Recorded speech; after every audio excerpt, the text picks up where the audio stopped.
A poucos quilômetros daqui, onde estamos gravando hoje, há um cemitério com um grande monumento, hoje em ruínas, dedicado a um homem chamado Joseph Coveney. Aqui está Nancy DeMoss Wogemuth. Ele foi discípulo de alguns homens cujos nomes talvez você conheça, Thomas Paine e Robert Ingersoll. Coveney morreu no dia 12 de fevereiro de 1897, com 92 anos. Ele era conhecido por seu ódio a Deus e à Bíblia e por seu estilo de vida e crenças profanos. No dia seguinte à sua morte, o New York Times relatou que, em seu leito de morte, seus filhos imploraram para que ele renunciasse ao seu ateísmo e pedisse perdão a Deus. A história é que ele respondeu apenas com um leve sussurro: "Morro como vivi. Não acredito em Deus, na Bíblia e na religião cristã." Essas foram as últimas palavras de Joseph Coveney. Nesse mesmo cemitério, há uma outra lápide onde está enterrado Del Feisenfeld Jr. Del foi o fundador do Ministério Life Action. Tive o privilégio de servir sob sua liderança por mais de uma dúzia de anos, até que ele morreu de um tumor no cérebro aos 42 anos. Eu me lembro de estar em seu quarto enquanto outros estavam por perto, 1 ou 2 dias antes de ele cair em um estado de inconsciência, pouco antes de falecer. Nesse ponto, havia se tornado extremamente difícil para ele falar.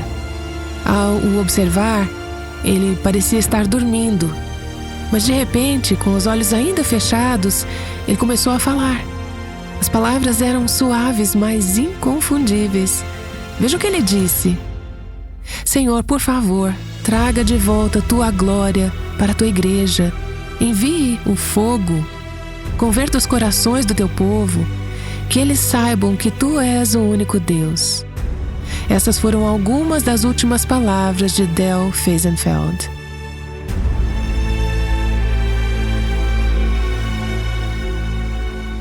Que contraste entre as últimas palavras de 2 homens tão diferentes.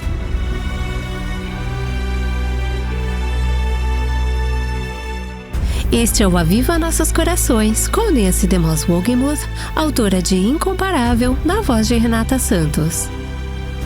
Nas últimas semanas, Nancy tem nos conduzido nesta série baseada em seu livro com o tema Incomparável. Hoje iniciamos a última parte desta série e vamos examinar as últimas palavras de Jesus.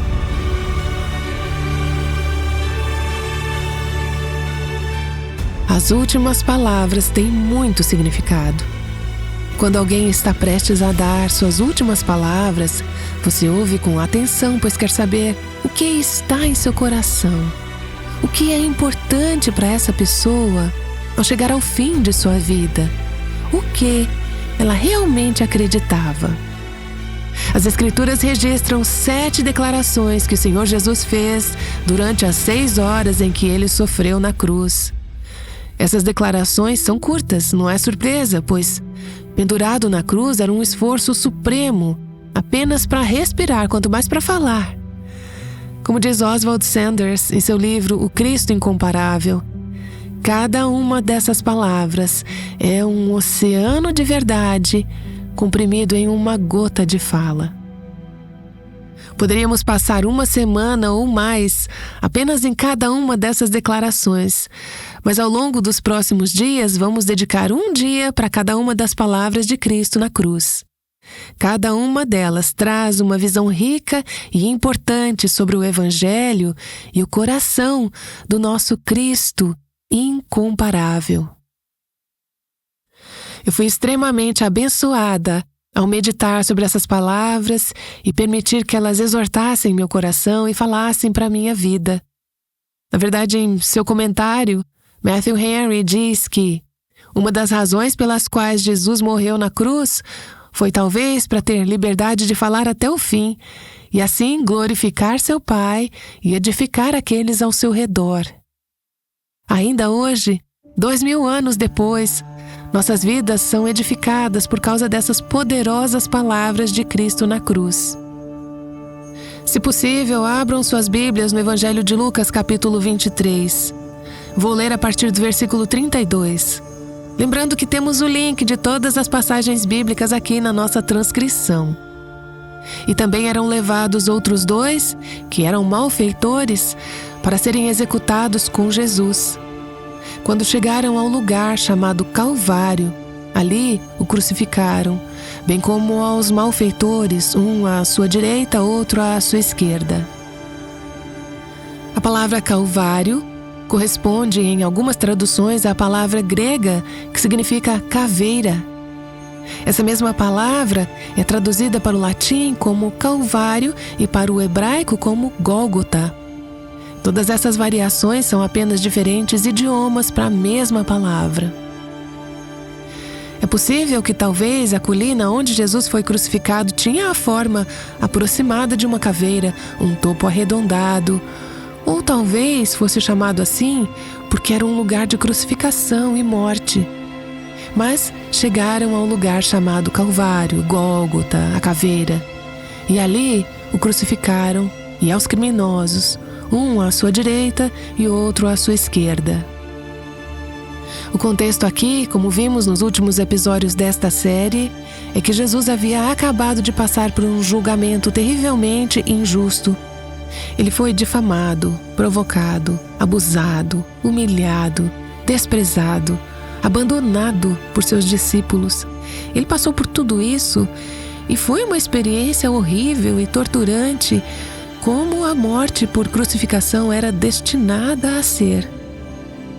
Na verdade, dizem que a crucificação era tão dolorosa que muitas de suas vítimas gritavam e amaldiçoavam de tal forma que os soldados romanos frequentemente cortavam suas línguas. Era uma forma terrivelmente dolorosa de morrer. Dada a forma como muitas pessoas falariam da cruz, as primeiras palavras de Jesus se tornariam ainda mais extraordinárias. A primeira palavra foi pronunciada assim que ele foi pregado na cruz, talvez até enquanto ainda estavam o pregando lá. Por volta das 9 horas da manhã, Jesus estava sendo colocado na cruz, já enfraquecido pelos espancamentos e torturas, e sendo pregado nela. Chegamos ao versículo 34. Mas Jesus dizia: Pai, perdoa-lhes porque não sabem o que fazem. Então, para repartir as roupas dele, lançaram sortes. Precisamos imaginar esta cena, embora seja difícil para nós, já que não vemos coisas assim acontecendo nos dias de hoje. A multidão estava descontrolada, havia muito barulho, provocações e zombarias. E Jesus estava sendo pendurado entre 2 criminosos. E o que ele estava fazendo? Ele estava orando. Essas foram as primeiras palavras que saíram de sua boca. Ele estava orando. Lembram de que Jesus começou seu ministério terreno orando? Em seu batismo, ele estava orando. Esse foi o padrão de sua vida ao longo de seu ministério, falar com seu Pai. E agora ele termina a sua vida terrena orando, falando com seu Pai, comunicando-se com ele. Ele não estava mais em posição de curar, ensinar ou ministrar aos outros, como fez nos 3 anos anteriores, mas ele ainda podia orar. Penso em amigas que eu tenho, uma delas em particular está com mais de 90 anos. Ela está enferma e usa cadeira de rodas. Por muitos anos ela ensinou a Bíblia e ministrou de várias maneiras como esposa de pastor, mas agora ela está muito sozinha e confinada em casa. Quando a vejo na igreja, pessoas a levam até lá, ela frequentemente diz: Não há mais nada que eu possa fazer para servir ao Senhor, mas eu oro. Ela se sente às vezes realmente inútil, e eu tenho que lembrar a ela repetidamente: Irmã Jean, a senhora não é inútil. Essas orações são tão importantes. Na verdade, eu penso sobre aqueles que não podem fazer nada além de orar. E eu me pergunto se isso pode não ser o ministério mais importante de suas vidas, e se eles podem não ser os ministros mais eficazes na face da terra, aqueles que oram. Enquanto Jesus ora, Ele não ora por si mesmo, mas pelos outros. E não primeiro pelos seus amigos, mas pelos seus inimigos. Não ouvimos o Senhor pedir a Deus para poupar a sua vida. Ele já havia passado pelo Getsemane, onde foi confirmado que para redimir o mundo, precisava beber esse cálice. Ele havia se entregue a isso. Ele não estava pedindo a Deus para destruir seus inimigos. Nessa oração temos uma bela realização da profecia do Antigo Testamento. O capítulo 53 de Isaías, a totalidade desse capítulo é uma profecia sobre o Salvador sofredor, o Messias sofredor. Mas o versículo 12 de Isaías 53 nos diz que foi contado com os transgressores, contudo levou sobre si o pecado de muitos e pelos transgressores intercedeu. Centenas de anos antes, o profeta, sob a inspiração do Espírito Santo, disse que Jesus, o Messias, o Salvador, intercederia pelos transgressores. Pai, perdoa-lhes. Isso é exatamente o que estava sendo cumprido quando Jesus orou na cruz. Ele estava intercedendo, pleiteando em favor dos transgressores. Em sua oração, não há raiva nem amargura, apenas perdão. Seu primeiro ato da cruz, as primeiras palavras de sua boca diante dessa rejeição, injustiça e abuso incrivelmente horrível, foi estender o perdão. A palavra grega traduzida como perdoar aqui significa liberar. Um comentarista diz que o tempo verbal aqui sugere que Jesus estava dizendo: Pai, perdoa-lhes, Pai, perdoa-lhes, Pai, perdoa-lhes, libere-os. Essa era a oração enquanto ele ia para a cruz. Em seu maravilhoso livro sobre a vida e os tempos de Jesus, Alfred Edersheim diz: assim, o conquistado verdadeiramente conquista seus conquistadores, ao pedir por eles o que haviam perdido por causa de suas ações. Eles não eram dignos de perdão, pois o perderam com o que estavam fazendo a Jesus. No entanto, aquele que pareciam ter subjugado na cruz, na realidade, venceu seus próprios conquistadores ao rogar a Deus pelo perdão de seus ofensores. Nessa oração, Jesus estava simplesmente vivendo o que havia ensinado aos outros. Lembram quando Jesus disse anteriormente no Evangelho de Lucas, capítulo 6? Amem seus inimigos, façam o bem aos que odeiam vocês, abençoem aqueles que os amaldiçoam, orem pelos que maltratam você. Lembra? Enquanto Jesus ora, ele começa dirigindo sua oração ao Pai. Pai. Ele confiava e se voltava ao seu Pai, mesmo quando toda a evidência visível parecia dizer que Deus não o amava e havia se afastado dele. Essa falta de evidência visível não abalou a sua fé. Ele ainda clama, Pai. Ele se dirige ao Pai com confiança. Ele ora, perdoa-lhes. Temos que perguntar, quem são eles? Por quem Jesus estava orando? Eu acho que era uma multidão. Acredito que ele estava orando pelos soldados romanos que naquele momento o estavam pregando na cruz. Acredito que ele estava orando por Pilatos, por Herodes, pelos líderes religiosos que o condenaram injustamente à morte. Acredito que ele estava orando pela multidão indo à loucura ao gritar: crucifica-o! Acredito que ele estava orando por seus discípulos, seus amigos mais próximos que o traíram, negaram e abandonaram. E acredito que ele estava orando por nós. Lembram-se daquela velha canção espiritual? Você estava lá quando crucificaram meu Senhor? A resposta é sim. Você estava lá, eu estava lá. Nós crucificamos a Cristo. Foi por nossos pecados que ele foi pendurado na cruz e foi por nós que ele orou: Pai, perdoa-lhes, porque não sabem o que fazem. Implícito em sua oração está o conceito de que sua morte na cruz foi como um substituto. Ele estava dizendo, em efeito, a Deus: castigue a mim pelos pecados deles.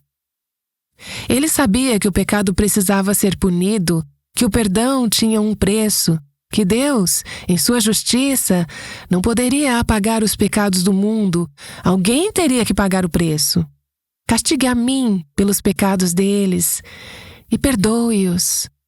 Mergulhe todos os pecados deles nas profundezas do mar. Deixe-os livres. Isso é o que ele estava orando. Ele se entregou no lugar dos pecadores como nosso representante para que pudéssemos ser perdoadas, e isso está implícito nessa oração. Oswald Sanders diz: com as palavras dessa petição, ele cobriu as cabeças de seus assassinos com o escudo de seu amor, para protegê-los da tempestade da ira de Deus. Nós não precisamos enfrentar a tempestade da ira de Deus, porque Jesus nos cobriu com o escudo do seu amor quando orou: Pai, perdoa-lhes. Ele disse: eles não sabem o que fazem. Precisamos perguntar: em que sentido eles não sabiam o que estavam fazendo? Eles sabiam que estavam o crucificando. Pilatos sabia que Jesus era inocente. Ele afirmou isso pelo menos 2 vezes. Mas a verdade é que eles não sabiam realmente a quem estavam crucificando. Eles não sabiam quem era Jesus. Eu amo aquela música que ouvimos na época do Natal, Doce Pequeno Menino Jesus. Fala sobre a morte de Cristo e diz: nós não sabíamos quem tu eras. Eles eram ignorantes não só sobre quem Jesus era, mas da seriedade e da enormidade de seu crime contra Deus. Poucas semanas depois, logo após o Pentecostes, Pedro estava pregando e disse em Atos 3: vocês mataram o autor da vida. E agora, irmãos, eu sei que vocês fizeram isso por ignorância, como também as suas autoridades o fizeram. Vocês mataram o autor da vida, mas não sabiam o que estavam fazendo, não sabiam a quem estavam matando. Ignorância não é inocência. Eles eram ignorantes por vontade própria, assim como nós muitas vezes somos. Eles se recusaram a acreditar nele. Nossa cegueira, na medida em que não entendemos a gravidade e a enormidade de nossos pecados, nossa cegueira é inaceitável, porque é resultado de incredulidade e rebeldia. Nossa ignorância, nossa cegueira, é apenas mais uma evidência de nossa culpa, de nossa completa depravação. Percebemos ao ler o Antigo Testamento que até os pecados cometidos por ignorância devem ser expiados. Ele morreu por esses pecados. Satanás cegou as mentes dos incrédulos, como nos diz 2 Coríntios 4:4. E assim, até que Deus abra nossos olhos, não perceberemos a enormidade e a natureza do nosso pecado. Não entendemos como Deus vê nosso pecado e o que isso fez a Jesus. Somos alheias a muitas das formas como pecamos, até que o Espírito Santo nos convença e nos mostre nosso pecado. É a isso que eu acho que o apóstolo Paulo estava se referindo em 1 Timóteo 1, quando disse: anteriormente eu era blasfemador, perseguidor e insolente. Ele não percebia isso na época. Só com o tempo, ele compreendeu a natureza do seu pecado.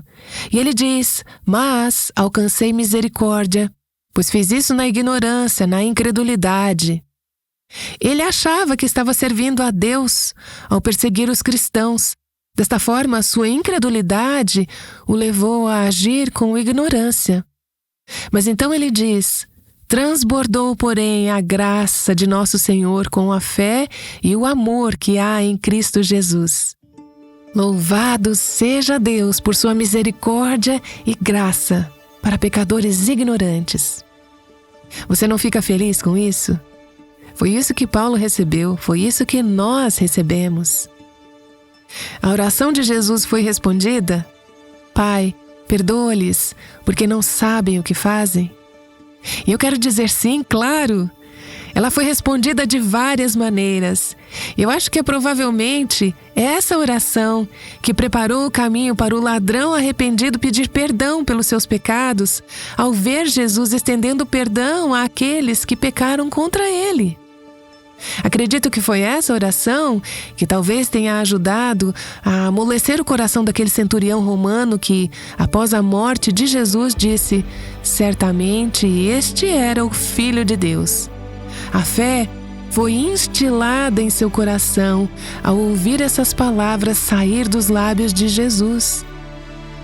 E 7 semanas depois, quando 3.000 foram convertidos no Pentecostes, é provável que alguns daqueles convertidos naquele dia estavam perto da cruz e ouviram a oração de Jesus pedindo perdão, tendo seus corações amolecidos e preparados para crer.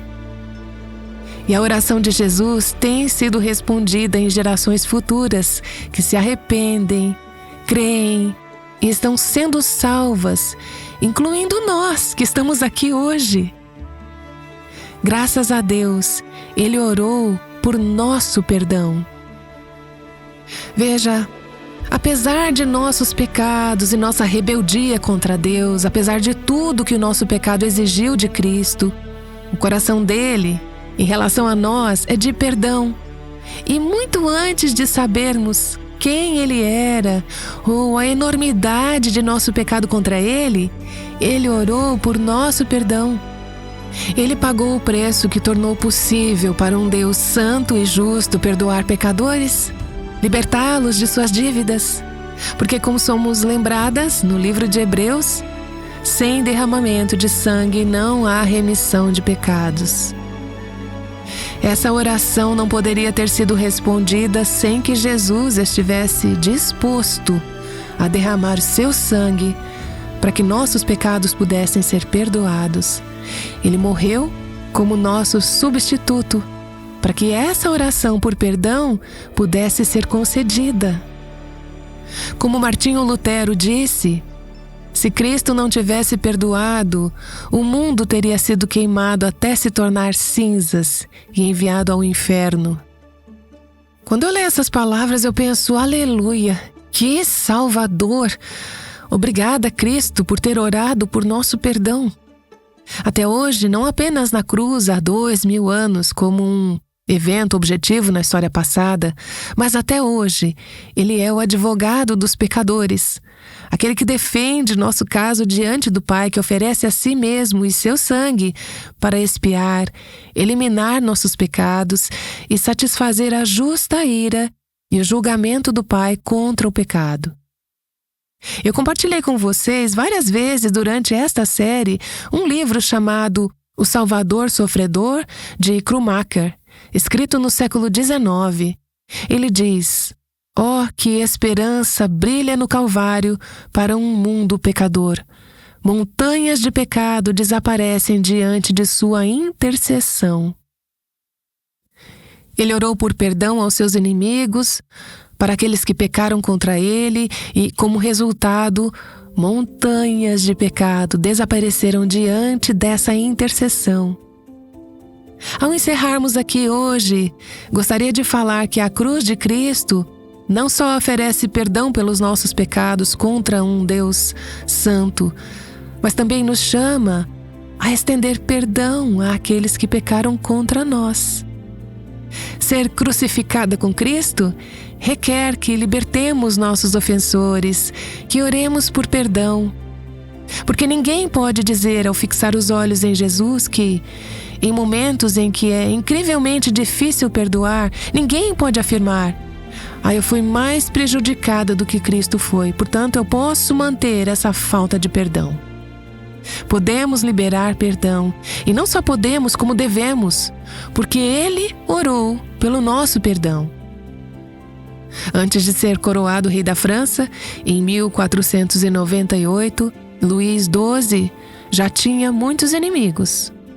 Quando assumiu o trono, ele fez uma lista dos opositores e colocou uma cruz preta ao lado do nome de cada um deles. Quando seus inimigos souberam da lista, fugiram, achando que estavam condenados à morte. Mas quando o rei soube disso, mandou chamá-los e disse: voltem. Ele assegurou que não seriam destruídos, mas perdoados. Ele explicou que colocou uma cruz ao lado de cada nome como um lembrete para si mesmo da cruz de Cristo. Ele pretendia seguir o exemplo daquele que orou por aqueles que o mataram: Pai, perdoa-lhes, pois não sabem o que fazem. Jesus orou pelos mais perversos, pelos mais depravados, para serem perdoados pelos seus inimigos. Lembremos-nos que ninguém está fora do seu alcance, de seu amor, de sua graça e misericórdia. Nem você, independentemente dos pecados que possa ter cometido, e nem qualquer pessoa que tenha te prejudicado, independentemente da gravidade dos pecados contra você. Ninguém pecou tanto que ele não queira que seja perdoado. E graças a Deus, graças a Jesus, é a cruz dele que torna esse perdão possível. Amém? Amém. Pai, agradecemos pelo Salvador, que orou pelo perdão daqueles que o mataram, pelo perdão que nos libertou e por quem pagou o preço para que isso fosse possível. Do fundo dos nossos corações dizemos: obrigada, que Salvador. Senhor, nos dê graça para estender perdão àqueles que pecaram contra nós. Assim como fomos perdoadas por Cristo, que possamos perdoar os outros. Oramos com gratidão por um perdão tão grande. No nome santo de Jesus. Amém.